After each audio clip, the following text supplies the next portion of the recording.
Selanjutnya kita akan coba membuat modul khusus kita, yaitu manufaktur ya. Jadi manufaktur itu adalah suatu proses perakitan atau pembuatan atau perubahan bentuk dari bahan baku menjadi barang jadi. Jadi sebelum kita masuk ke manufaktur, kita harus setup di produknya dulu. Jadi tadi atau kemarin kan kita sudah membuat setup data ya. Data kita kemarin dikelompokkan menjadi merchandise, kemudian ada assembly, terus kemudian ada raw material. Jadi assembly itu, kalau yang tipenya assembly itu adalah barang-barang yang kita rakit atau kita produksi. Jadi kita coba contohkan satu produk lagi. Ini type-nya adalah assembly ya. Assembly itu untuk di perakitan atau produksi. Ini kategorinya misalnya saja masih elektronik. Terus ini kodenya A1002. Ini kita coba komputer game ya, komputer game misalnya. Ini satuannya piece. Jadi kita sudah punya satu master product komputer game. Ini tipenya adalah assembly, artinya itu kita buat sendiri. Kemudian kita tentukan raw materialnya, karena raw materialnya sudah ada ya, kita tidak perlu setting lagi, kita pakai aja material yang sudah ada. Jadi kita akan coba membuat atau merakit satu komputer game dengan modul assembly. Ini kita sudah setup master produknya, kemudian kita masuk ke transaksi, masuk ke manufaktur. Nah, sebelum kita rakit, jadi manufaktur itu kita harus tentukan dulu formula produksinya, atau kita sebut istilahnya adalah bill of material. Jadi ini kita sudah ada satu contoh, kode produksinya adalah DK1001, nama barangnya adalah desktop komputer. Jadi ini untuk cara bacanya ya, kode produksinya ini sama. Jadi untuk membuat satu desktop komputer, satu itu dari sini ya, quantity output finished good-nya. Itu diperlukan raw material sebanyak ini. Ada motherboard-nya satu, prosesornya satu, power supply-nya satu, hard disk-nya satu, casing-nya satu, dan memorinya 2. Itu komponen pendukungnya. Jadi kita akan coba membuat satu bill of material baru. Kita sebutnya aja DK1002. 1002. K-nya besar ya. Karena tadi kita contoh barangnya adalah komputer game, jadi kita akan membuat satu komputer game.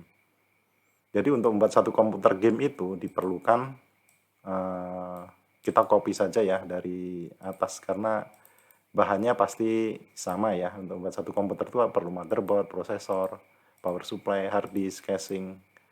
Mungkin yang membedakan jumlahnya saja ya. Ini juga kita bisa copy saja, karena ini sama.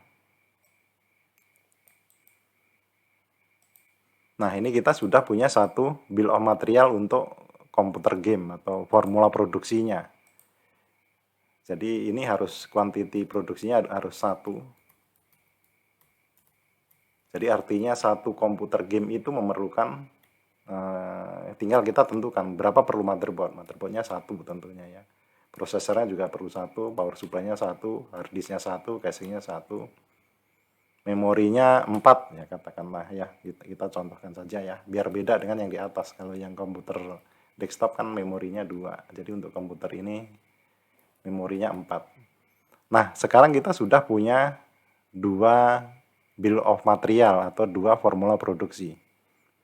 Jadi nanti formulanya ya tentu saja menyesuaikan dengan karakter produk kita ya, karena ini contohnya adalah industri atau manufaktur komputer ya, ini bahannya adalah bahan-bahan untuk membuat komputer. Setelah kita buat bill of materialnya, kita langsung bisa masuk ke assembly entry-nya. Jadi ini kita sudah buat formulasinya. Jadi kita tinggal tentukan saja cara inputnya. Nama produknya apa? Nah, kita contohkan tadi nama produknya adalah komputer game yang tadi ya kita baru saja buat. Ini tanggal produksinya. Ini kita bisa isi bolehlah 5 Januari atau 5 Februari misalnya ya. 5 Februari. Nomor dokumennya misalnya AS Assembly ya, Assembly 1002 misalnya saja. Cost centernya Jakarta, kuantiti produksinya. Nah, kita akan membuat 5 unit misalnya. Ini sudah dihitung jumlah SKU-nya adalah 6 atau 6 komponennya. Nah, kalau kita sudah tentukan data-data seperti ini, kita bisa langsung hitung pemakaian bahannya. Nah, ini kita sudah hitung secara otomatis. Jadi, untuk membuat 5 unit komputer game tadi, diperlukan bahan-bahan 5 material, 5 motherboard, kemudian prosesornya 5, power supply-nya 5, hard disk-nya 5, casing-nya ada 5, memorinya ada 20, karena tadi kan satu komputer perlu 4 memori. Unit cost-nya juga sudah mengikuti unit cost yang ada ya. Jadi ini sistem sudah menghitung kebutuhan materialnya untuk membuat 5 unit komputer tadi. Nah, di sini ada overhead karena untuk membuat satu proses produksi atau biaya produksi itu kan bukan hanya bahan baku saja. Misalnya kita pakai electricity-nya berapa misalnya ya. Electricity-nya total yang dipakai untuk ini adalah 200.000 misalnya untuk sekali produksi. Terus kemudian ada labor misalnya tenaga kerjanya 500.000 gitu misalnya. Jadi nanti kita tentukan overhead-nya itu nanti akan diposting ke akun mana nih. Jadi tambahan biayanya adalah 700.000. Kalau kita sampaikan di sini bahan bakunya 15 juta, terus kemudian biaya overhead-nya 700. Jadi total biaya produksinya adalah 16 juta dan jumlah produksinya 5. Jadi harga pokok per unit produksi komputer game itu adalah 3.265.000 rupiah. Seperti itu cara menghitungnya. Nah, ini kan kita sistem sudah menghitung. Ini kita sudah hitung. Kemudian langkah selanjutnya adalah kita posting. Ketika kita posting akan tercipta jurnal secara otomatis. Kita bisa posting. Nah, kita udah posting. Setelah kita posting, kita bisa lihat di data produksi. Nah, dia akan masuk ke jurnal assembly report ini. Ini masuk kuantiti masuknya ada 5, terus raw material yang keluar ada 5, memorinya ada 20, casingnya ada 5, dan seterusnya ya. Ini akan secara otomatis kita buat jurnal assembly entry-nya. Nah, kalau kita sudah proses seperti itu, sebenarnya ini sudah langsung masuk ke laporan keuangan kita. Kita tinggal refresh saja. Jadi semua data-data yang sudah kita buat tadi akan masuk ke laporan keuangan kita. Kita bisa lihat di subledger, kemudian kartu stok. Kita coba lihat apakah di komputer game sudah ada stoknya. Jadi di sini kalau kita lihat di sini belum ada ya stok komputer game, itu karena kita belum refresh. Kita bisa refresh saja dari sini. Nah, ini sudah masuk komputer game. Nah, di sini sudah ada average cost-nya atau standar cost-nya 3.265, itu berasal dari tadi ya. Ini pembeliannya kosong karena memang komputer tersebut tidak kita beli. Terus kemudian penjualannya juga masih kosong karena belum dijual. Nah, di sini ada assembly. Assembly itu artinya ada barang yang kita produksi. Jadi komputer game tadi kita produksi sebanyak 5. Sehingga saldo akhir untuk komputer game tersebut adalah 5. Artinya itu sudah masuk ke kartu stok. Dan tentu saja ini juga harusnya masuk ke neraca ya, kita periksa ya. Di sini total inventory-nya 218 juta.